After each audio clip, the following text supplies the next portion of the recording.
যদি জানতে চাও কতটা ভালোবাসি তোমাকে, সোয়াবিন ভাজবো, তাহলে তার উত্তরে আমি বলবো, ভাজার পরে মানুষ যতটা তার নিঃশ্বাসকে ভালোবাসে সিদ্ধ করে ঠিক ততটাই আমি তোমাকে ভালোবাসি। সোয়াবিন ভাজবো, আবার যদি বলো তোমাকে ঠিক আমি কতটা চাই, নতুন একটা আনকমন তার উত্তরে আমি বলবো, মৃত্যুর দ্বার প্রান্তে দাঁড়িয়ে মানুষ যেমন করে বাঁচতে চায়, আমি ঠিক ততটা তোমাকে চাই, ঠিক ততটা তোমাকে চাই।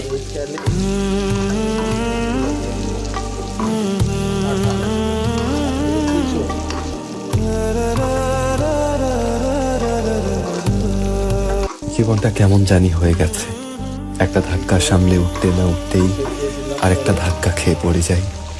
এতটা ক্লান্ত হয়ে যাই যে আর উঠে দাঁড়ানোর শক্তিটুকু থাকে না। চারপাশে চেয়ে দেখি শুধু অন্ধকার, হাত ধরে টেনে উঠাবে এমন কোনো মানুষ নেই। যাদেরকে কাছের ভাবি তারা আমার পড়ে যাওয়ার দৃশ্য দেখে দূর থেকে মুচকি হাসে। তখন অনুভব করি এত বড় পৃথিবীতে কতটা একা আমি।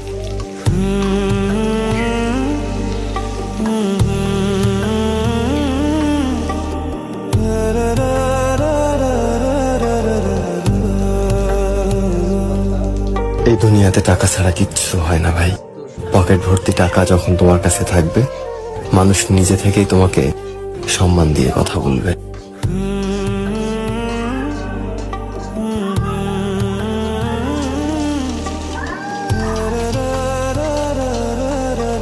আপনি যতদিন উপকারে আসবেন, মানুষ ততদিন আপনাকে বুক পকেটে রাখবে। প্রয়োজন শেষ হলে আপনার উপকার টিস্যুর মতো ঘাম মুছে ডাস্টবিনে রেখে দেবে। ব্যাস, এটাই বাস্তবতা।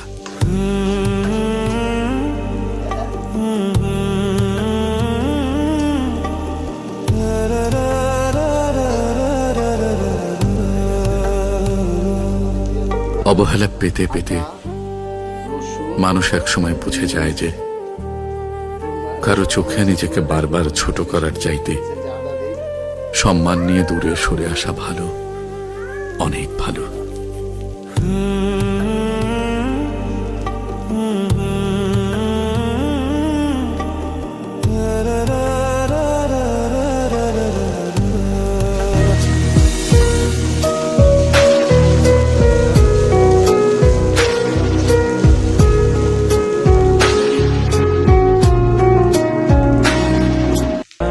আমার কাছে কি মনে হয় জানো, একদিন কষ্ট পাইতে পাইতে আমি সুখ পেয়ে যাব।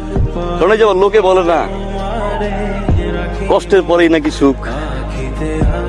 নেই, আমার সুখটা কই আছে।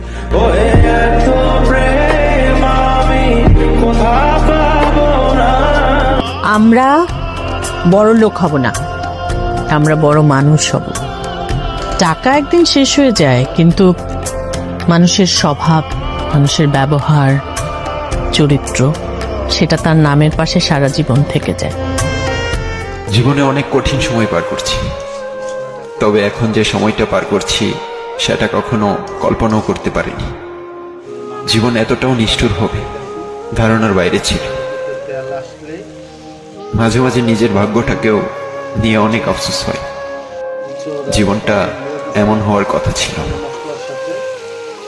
মাঝে মাঝে এটাও মনে হয় জীবনটা আর একটু সুন্দর হলে কি বা এমন ক্ষতি হতো।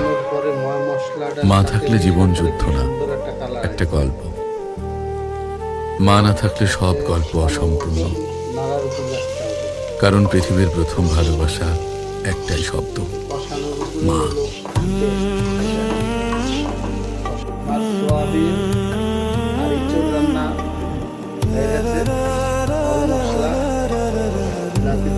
যখন পরিবারের দায়িত্ব মাথার উপরে এসে যায়, আস্তে আস্তে রঙিন পৃথিবীর সাথে সম্পর্ক ছিন্ন হতে থাকে।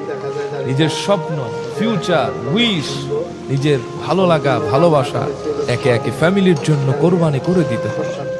চরম ব্যথা হৃদয়ে লালন করার পর হাসতে হয়। চরম অভাব আর কষ্ট চলছে, কিন্তু বোঝাতে হয় আমি ভালো আছি। আমি আমার কষ্টের কথা কাউরি বলি না, কারণ আমি জানি আমার কষ্ট আমার কাছেই পাহাড় সমান, অন্য কারোর কাছে কোনো মূল্য নেই। মানুষ শুনবে ঠিকই, শুনে মজা নিবে আর সময় হলে খোঁচা মেরে কথা বলবে, কিন্তু কেউ কাঁধে হাত রেখে বলবে না এত চিন্তা করিস না, আমি আছি তোর পাশে। এই দুনিয়াতে সব থেকে বড় একটা সত্যি কি জানেন?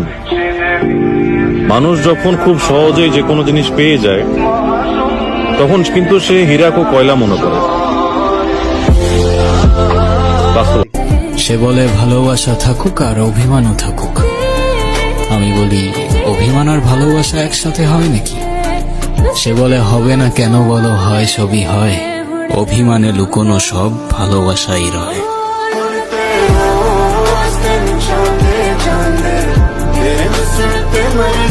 আমি এমন একটা পর্যায়ে এসে দাঁড়িয়ে আছি যেখানে আমি কিছুই করতে পারতেছি না। না পারতেছি পরিবারের মানুষের স্বপ্ন পূরণ করতে, না পারতেছি নিজের স্বপ্নগুলো পূরণ করতে। আসলে একদম জীবনটা আমার থমকে গেছে। আমি কিছুই করতে পারতেছি না। কি হচ্ছে আমার জীবনের সাথে, কেন হচ্ছে, এই হিসাবগুলো আমি মিলাতে পারতেছি না। বিশ্বাস করেন ভাই, প্রচুর পরিমাণে ডিপ্রেশন কাজ করতেছে ভিতরে। আমি অনেক ডিপ্রেশনের মধ্যে আছি। আমার জীবনের সাথে কেন এগুলো হচ্ছে আমি নিজেও জানি না। তবে একটা জিনিস কি, কোনো কিছুর হিসাব আমি মিলাতে পারতেছি না। একটা সময় ডিপ্রেশন কি জিনিস জানতাম না, এখন জানতেছি। তবে একটা কথা মাথায় রাখবেন, ডিপ্রেশন বিভিন্ন ধরনের হয়। শুধুমাত্র প্রেম বিচ্ছেদের কারণেই যে মানুষ ডিপ্রেশনে ভোগে বিষয়টা এমন না। সবচেয়ে ভয়ানক ডিপ্রেশন হচ্ছে ফ্যামিলি প্রবলেম। হ্যাঁ, এগুলো আপনারা বুঝবেন না, যারা মধ্যবিত্ত পরিবারের একমাত্র তারাই বুঝবে। ডিপ্রেশন অনেক কঠিন একটা জিনিস, এখান থেকে সহজে কেউ বের হতে পারে না, কেউ ডিপ্রেশন কাটিয়ে উঠতে পারে না। তবে আলহামদুলিল্লাহ ধৈর্য ধরে আছি, ভালো কোনো একদিন আসবে।